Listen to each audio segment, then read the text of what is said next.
In the past month alone, Candice Denise grew her Instagram by 100,000 followers. She is a creator, speaker, coach, and social media star who helps women gain the clarity they need in life and business. Candice is an expert in content creation, and her social media accounts are the proof. Her engaging, community-driven posts helped her reach over 260,000 followers on Instagram. Today, we're interviewing Candice to learn how she built such an engaged audience around her brand and to take her advice on self-care as an entrepreneur. I think the more that we start just making ourselves, especially in a world where we're going more into the AI space, I think when people can have just a actual person, it's like calling a customer service line and you get the answering service versus like a live person. You're almost kind of like surprised when it's like, oh, this is a person, not a robot. Oh my gosh. I feel like that is probably what happened. And so maybe I gave people the surprise factor and they were like, oh, she's a person. And they kind of just, stuck around. Welcome to The Creator's Adventure, where we interview creators from around the world, hearing their stories about growing a business. Hey everyone, I'm Brian McAnulty, the founder of Heights Platform. Let's get into it.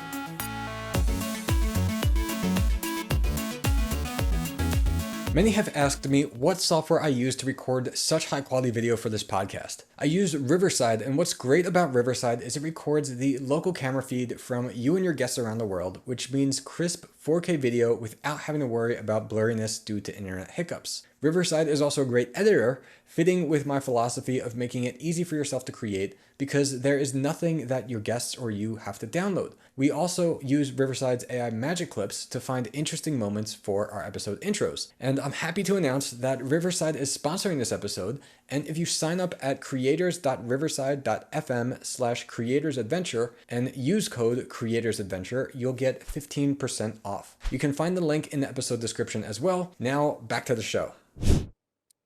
Hey everyone, we're here today with Candice Denise. She is a highly rated motivational speaker with 3+ years of experience as a speaker, self-care coach, group facilitator, digital content creator.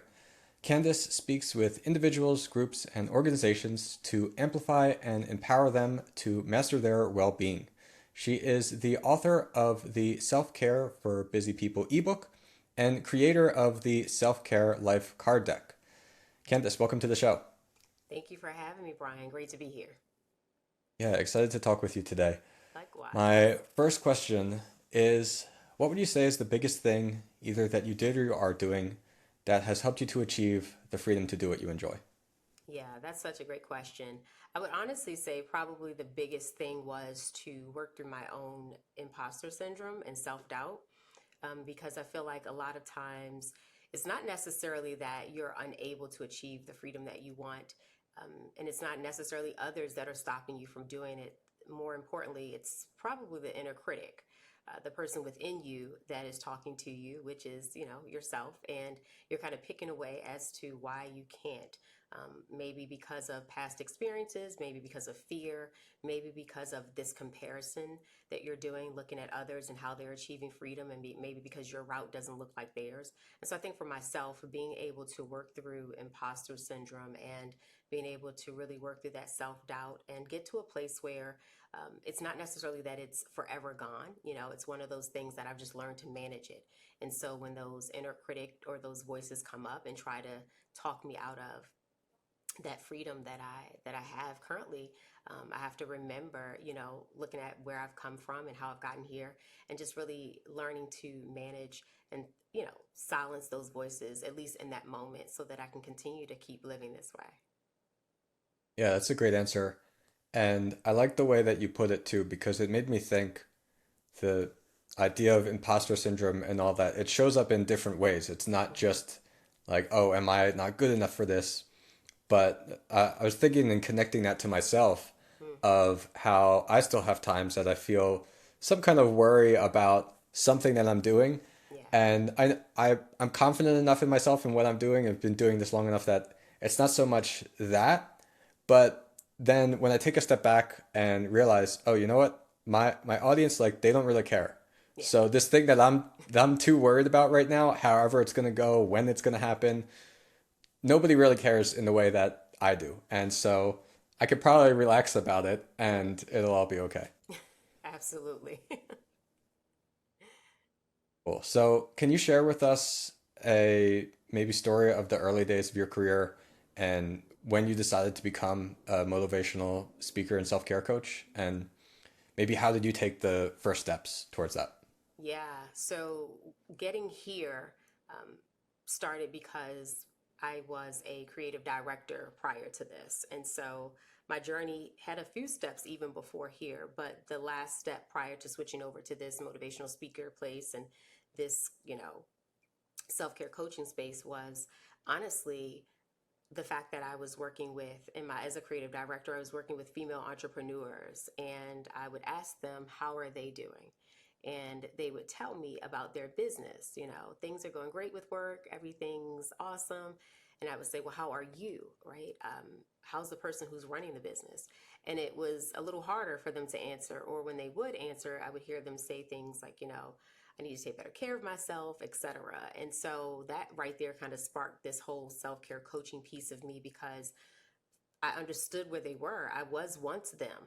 I used to be that female entrepreneur who didn't take care of herself. And I was handling the business, but not the business of myself. And so I understood where they were coming from. And a lot of it is just because we're not taught to really take care of ourselves as people. We're taught to take care of everyone else and everything else. And so that really kind of prompted me into moving out of where I was into what I now call more purpose driven work.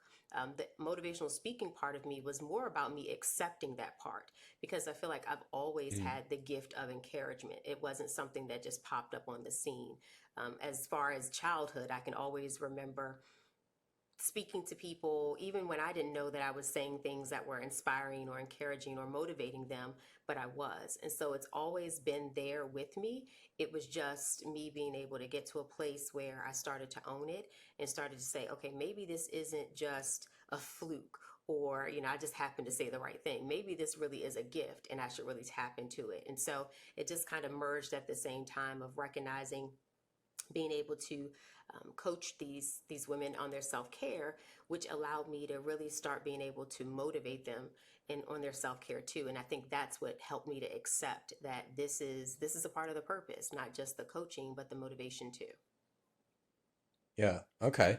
So self-care is definitely an important part of entrepreneurship and avoiding burnout, especially for anyone in business. But how would you integrate that self-care into your daily routine, especially given the busy life that an entrepreneur has? Absolutely. The first thing I always say is let's define self care because it looks different for everyone. But my definition of self care is very much so it's about the small decisions that you make to help manage you every day. And so, if that small decision is as something as simple as what I have right now, which is a bottle of water next to me while we're talking, because I know that I may get dehydrated, that's a decision that I'm making to take care of myself versus trying to, go through this interview and this podcast with my throat dry. I said, let me plan ahead and make sure that I have, ample enough water to keep me hydrated. That's self care. I've been on back to back calls today. And so I knew it was important to stay hydrated. And so I planned ahead and put my water bottles where they were accessible. That's the same thing that I say to entrepreneurs. It's not about finding more time, it's about managing yourself with the time that you have. And so if you know that you have a full day, that you're going to be on the go and you're going to be in your car all day, making sure that you keep snacks in your car, things that are going to fuel you so that you can keep going, planning ahead with things like that. If you know that you want to get some, body movement or exercise in, and you're like, I don't have time to get to the gym. Well, when you get up while you're brushing your teeth, you can do squats or you can do stretches standing right there while you're taking care of yourself and getting yourself ready for the day. It's really simple. While you're sitting at your desk, you can do breathing exercises. You can take, a few minutes and build into your calendar and say, every 2 hours, I have a reminder go on my calendar that says, take some deep breaths. So it's not really about trying to do these big, gigantuous things, but it's really about how do I look at my day and see where are the pockets that I can add self care into. Got it. Yeah, that's helpful, and I think it's very easy to neglect those things as an entrepreneur that we might realize, oh, okay, I should get an assistant, and you've got somebody helping you. But then still, we kind of let ourselves suffer through these other things where we probably shouldn't, Yeah. not only for our own health, but also our own just performance and well-being and everything. Yeah. Yeah, thinking about that for myself, you were mentioning like the exercise part and everything. And I realized that like I try to go on walks at least when it's nice out, nice weather, try to go on a walk with my family every day. But I realize that sometimes while I don't think I'm overworking myself, I'm Hmm. still just sitting a little bit too long at the desk. And I've got a standing desk, but still it was just a little bit too much. And so I want to be able to move around a little bit more, but I have to be at my computer for things. So I got like a desk treadmill. Mm. And in some ways I feel like a little bit strange and like a mouse in a cage in some ways. But I do go for walks outside as well. Long story short is I do think that's helped me as well to make sure that I'm staying flexible, moving around Yeah. while being able to still work. No, that's great. And I mean, I have the same. At one point, I had a standing desk with the walking pad underneath that I can move around. They have the bikes now that you can move up to your desk too. So you can actually kind of like or I guess, cycle while you're working. And I do agree that fresh air is always great, not just from a standpoint of movement, but just from a mental standpoint. There's something about fresh air that helps you to just kind of release and, clear your head a little bit versus looking at a screen. I personally suffer from dry eyes. So I'm forced now to have to step away from my computer because if not, my eyes are literally hurting and burning. And so I always tell people, make sure that you're taking care of yourself by choice rather than by force. Because a lot of Mm. times, especially as entrepreneurs, we wait until we're forced to have to meet the need to take care of ourselves versus doing it by choice when you can stay on top of these things. And so kudos to you for, prioritizing yourself. I think it's really interesting that we're so serious about the business, but the person who runs the business, um, we don't see the value in that because honestly, if you're no good, then the business is no good. And I always feel like genuinely what you appreciate appreciates. And so the more you appreciate yourself, the more your appreciation and value goes up, right? The more your family will value you because you're a happier person. You're a more likable person. Your friends will want to be around you. Your employees will want to, tolerate you just because you're better, at being your best self for you. Yeah, yeah, I totally agree. And yeah, I've spoken with like athletes and coaches on here before where like I find it interesting that entrepreneurs don't consider themselves as like an athlete in their Hmm. business, but you really should. Like if someone was playing professionally or in the Olympics or something, Yeah. you've got to believe that they're really paying attention to make sure they got sleep, to make sure they're eating healthy and they're ready to go for when they have to perform. Yeah. But as an entrepreneur, we should why not be doing the same things? So because if you're not, then maybe your competitor is. And so you're putting yourself at a disadvantage by not taking care of yourself. Plus everything else that you mentioned that Yeah. if you are taking care of yourself, you'll be more pleasant to be around by your family and your team. Oh, yeah, because I wholeheartedly believe that, rest equals residual income. I mean, I think, understanding how to go from this burnout to bank type of energy because when you're burned out, you're not at your most optimal self. And so you may be making decisions that are costing your business money. It could be something very simple that you're like, oh my gosh, it was an oversight, but that oversight happened because you were neglecting your rest because you felt like, I just got to go one more hour. I just got to just keep, pushing myself versus pacing yourself. And honestly, if you want to have a business, that is sustainable, a sustainable business is going to start with a sustainable you. And so the more that you take care of you, the longer your business will be around as well.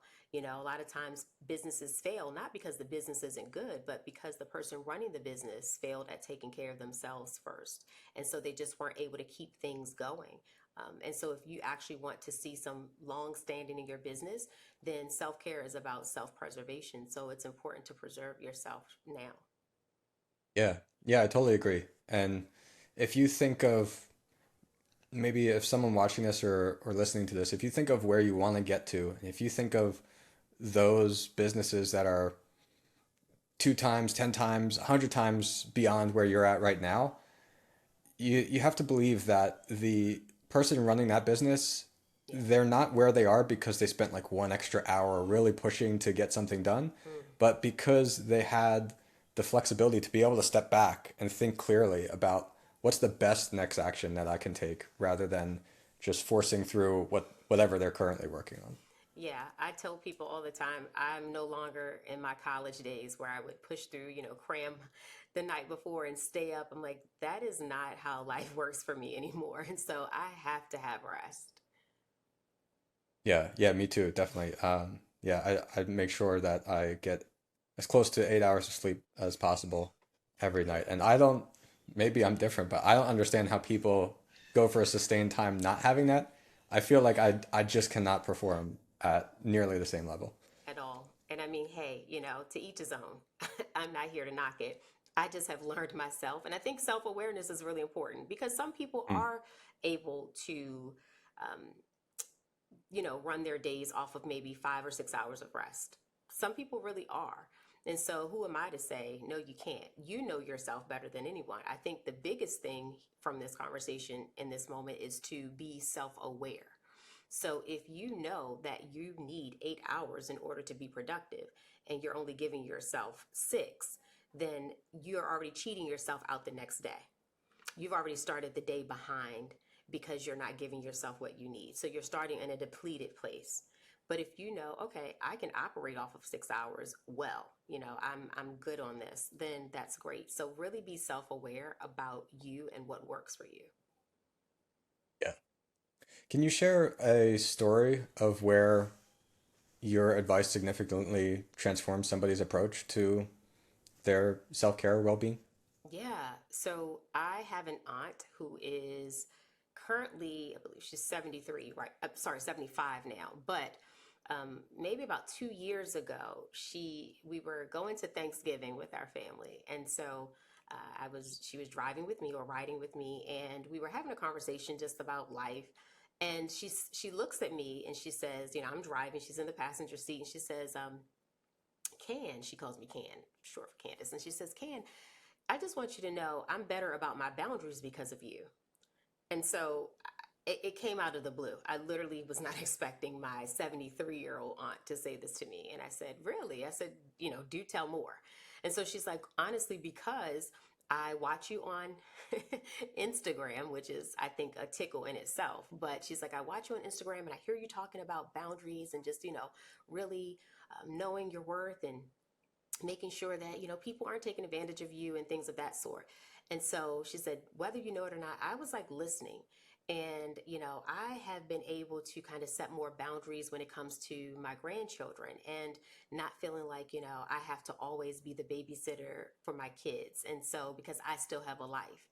And I just thought, wow, I in no way, shape, or form expected it, but I think it was more surprising because sometimes we think after a certain age, people are no longer trying to learn, right? They're just where they are. But it goes to show that we can forever be students and we can always be learning. And we don't always have to learn from someone that is our peer. We can learn from people that are younger than us. And so she showed me that in that moment that because of it, she now feels like she's kind of gotten her time back. She's gotten, her peace back a little bit because before she was feeling very overwhelmed and she's like, I'm retired. I should be enjoying my retirement. I shouldn't feel like I've picked up another job at just being a babysitter. But because I kept hearing this rhetoric that you were saying, and it was just really resonating with me, I felt like, now is a good time to set some boundaries. And in her own way, she did that. And so she's better off for it because, again, she has her time back, she has a sense of peace, and she feels like she was advocating for herself. Yeah, it's great. What would you say, if any, are maybe common misconceptions about self-care for women in business, maybe specifically, and how do you address those in your coaching? Yeah. So the first thing goes back to something I was saying earlier is that oftentimes when we hear self-care, we define it as I have to find more time. So I feel like that's a myth. People feel like they've Mm. got to find more time.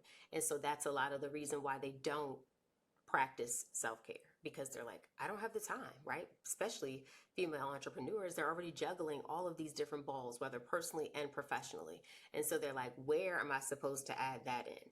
And that's why I coach from a place of, well, let's look at the time that you're working with and let's see where we can fit it in, where we can, as I like to say, layer the things, and versus, feeling like you've got to squeeze it. Because I also don't want this to feel like you're shoving it in or you're making it work, right? You're trying to put this square peg into a round hole.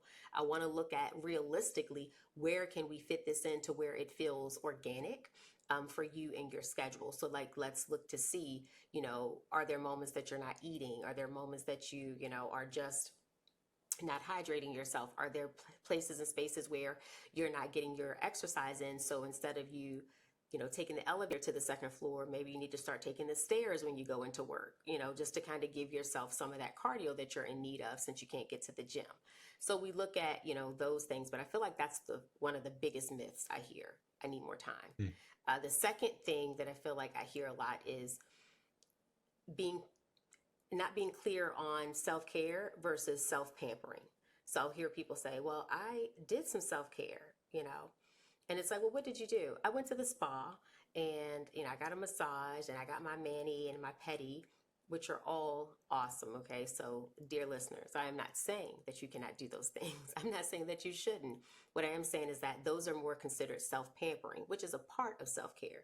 Self-care is dealing with your well-being, right? Your emotional, your physical, your spiritual, your financial, all of these different things that make up you. And so self-pampering is great, but it's short term. It's a quick fix. You go in, you come out better. So you went in with stress, you came out feeling stress free because of that massage. Whereas though self-care is not a quick turnaround. It's something that you kind of have to work at. And I think that's why a lot of times we find people will go to self-pampering more and think that they're self-caring. Although they're doing a part of self-care, you're not really doing the things that are going to be more sustainable. So that's why you feel like, well, why is it that I'm still feeling burned out? Because you got rid of the stress in that moment with the massage versus learning Yeah, how to manage exactly. it over time with self-care. Yeah, you mentioned how you keep the water next to your desk. Mm-hmm. So if you go to a spa, get a massage or something, and you don't have the water next to your desk, you're still not doing okay. So yeah, Exactly. you fix something for a moment, but then what happens to everything else? So Exactly. yeah, that's a great comparison, I think. It's kind of similar to even more like going into health in like medical sense of Mm, somebody who takes care of themselves so they don't need to go to the doctor yes. versus somebody who has to go to the doctor and then takes some pill to fix something, but they're gonna have to keep taking the pill over and over because they're not fixing the underlying problem. Perfect. That's exactly it right there. You're not fixing the underlying problem. And so, therefore, this thing will keep coming more and more. It's going to keep coming to a head. And that's when we start getting into the space of by choice and now by force. And that's when, you're like, man, I had to go to the doctors. This stress headache just wouldn't go away. Like I just kept having these headaches, these chronic headaches. And so it's really, really important. And that's kind of honestly in my own story how I discovered having dry eyes because I was giving too much time to the screen and not really creating this separation. And so, not just your computer screens, we're on our cell phones, we're looking at television. So there's so many screens around us. And um, I was forced to have to deal with it. Yeah. So on Instagram, you've got more than 250,000 followers. I'm curious what strategies have been most effective for you in growing and engaging your audience. Yeah. Oh goodness, this is like a famous question I feel like I get, which is really interesting because everybody wants like, what's the magic answer? And it's different for everyone. I feel like for me to be quite frank, Brian, I think when I started creating what I call more of FaceTime conversations content, meaning that my content stopped being about everything else and just me talking to my audience, just really having, as I like to say, those FaceTime video call conversations. And so that right there, I felt like started creating this level of relatability. And so that really helped people to feel like they could connect because they felt like they were engaging with a person, even if it was me talking to them from my screen. Just talking made it more relatable. changing up where I was recording. I started recording from my car primarily. And that came by force because of just some things that I was navigating in life and having to manage a lot of things. And I found myself in my car a lot. And so I was just like, I don't have time to get home and sit in front of the, camera and set up. I've got to create a mobile studio because if I don't, this content will never get created. And so I just did it, not knowing that so many people have said to me, I felt so much more, connected to you. You seem so much more relatable because I feel like I'm always in my car. And it felt like I was just having a conversation with someone in their car. And so it kind of took this, because I think it took this, preconceived notion away that I was so far beyond people, this, and it feels like that sometimes as content creators, like you kind of become, I guess, these celebrity figures to people, not that you're trying to be, but people will see you that way. And I think it's nice in this day and age to just kind of have people that just feel like people to you. Like she's a regular person just like me who's in her car, she's eating she's eating in her car, she's putting on her makeup, she's doing all kinds of things like I do. I really feel like that took my content up in this place of just being more relatable. Yeah, that's great advice. I know from the world of like creating video content, people always say you should make your content like you're speaking to one person. You're speaking to a specific person, and I think people make the mistake of announcing something, and they're Yeah. like making this video about announcing something about their business, and that works when your audience cares about you already, and when they've already had that personal connection with you. Yeah. But if they haven't, then it's just like, well, what is this? I'll skip this. So Exactly. yeah, they want to hear from a real person, Yeah. and to have you be authentic. So Yeah. I think that's really great advice. People want to connect with people, right? They, like you said, and I mean, there's this like no trust factor. People buy from people. And so I think the more that we start just making ourselves, especially in a world where we're going more into the AI space, I think when people can Mm. have just a actual person, it's like calling a customer service line and you get the answering service versus like a live person. You're almost kind of like surprised when it's like, oh, this is a person, not a robot. Oh my gosh. I feel like that is probably what happened. And so maybe I gave people the surprise factor, um, and they were like, oh, she's a person. And they kind of just, stuck around. But I also feel like it's about being your authentic self too, and not trying to be like someone else. Because there's so many people in this space that are motivational speakers and that are self-care coaches. Like I'm not doing something different, new or different. I'm just doing it the way that I know how to do it in my own tone, my own the way I say things, right? The words that I use, my mannerisms, like all those things that we feel like are quirky about ourselves or whatever, or we try to perfect when we're editing. It's like those are the things that actually make you who you are. And so, I say things like, baby, like that's how I talk when I'm talking to my friends. So if I say it in the video, people are like, oh, that's just who she is. It resonates with them. So I think just be you. Don't try to be so cookie cutter because people, you'll find your people. You're not meant to be everyone's content creator. You're meant to be someone's content creator. And so it's just really about being yourself and your tribe will find you. Yeah, I'm so glad you said that because when especially in the world of AI, as you mentioned, what I always tell people, because like we're this AI powered course and community Sure. platform, and I think about it exactly the same way. So like we don't have AI write content for you because it's useless. It's the same as what everybody else would have done. Yeah.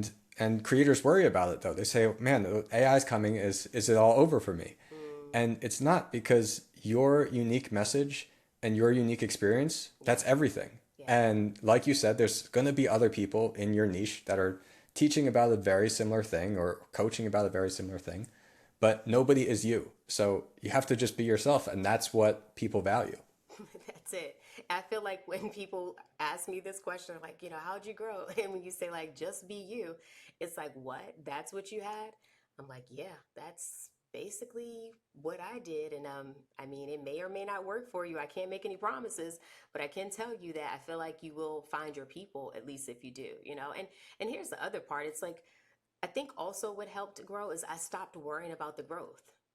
I just started focusing on value versus virality. I just had to get over that, right? Trying to make something go viral, trying to get the views. And I know that's a part of business, and we all, need it. But when I stopped focusing on views and just focused on making sure I was giving value in my own way, I think that also helped grow too. Yeah, that's excellent advice as well because my framing for that of how I've been able to get away from that myself is realizing that for most people, like getting viral once, sometimes it's so big that it really can make a difference, but Yeah. getting viral once is not going to be everything. You need a way to keep growing after that. And Right. so, yeah, it's helpful that a lot of people see one video or something that you make, but now what? So I'd rather just be doing something consistent that I enjoy, and then it's going to grow that way. And I think most businesses still have this curve of growth Mm-hmm. that it's really difficult to see when you're starting out because it does take some time. Yeah. But if you're consistent at it for long enough, then it starts to go up like this. And most people just unfortunately give up a little bit too early, right before they hit that curve. Yeah, and I just posted something yesterday from a quote I saw on a television show, and the actor said, "Good happens fast, great happens slow." And I thought, oh, this is just gold because that's literally how this is. People are seeing my numbers grow now, and I'm like, but what you didn't see if you weren't a part of my forever journey is when I sat at 5,000 followers. And granted, that's still a beautiful number. Whether you have one person, that's still amazing. But I wasn't at, over 250,000. I was at 5,000 for like a few years, and just good happens fast, great happens slow. So, yes, it's great now, but it was a slow process. And you do have to wait out the curve. And going viral can be scary, honestly, because then it's like, where else do I go from here? Am I going to be able to top? You're only as good as your last big video. And so now you're like, am I going to be a one hit wonder? Am I going to be able to create some more? I don't know. And so it can put a little pressure on you. So I'm just like, you know what? Let me focus on value because that I know how to do. And if the views come with it, wonderful. If they don't, still wonderful because I'm not here for that. I'm here to really make impact. And so hopefully, that's something I'll continue to keep doing. Awesome. Yeah, that's great advice. All right, on the show, I'd like to have every guest ask a question to the audience. So if you could ask our audience anything, something maybe that you're curious about or something you want to get everybody thinking about, what would that be?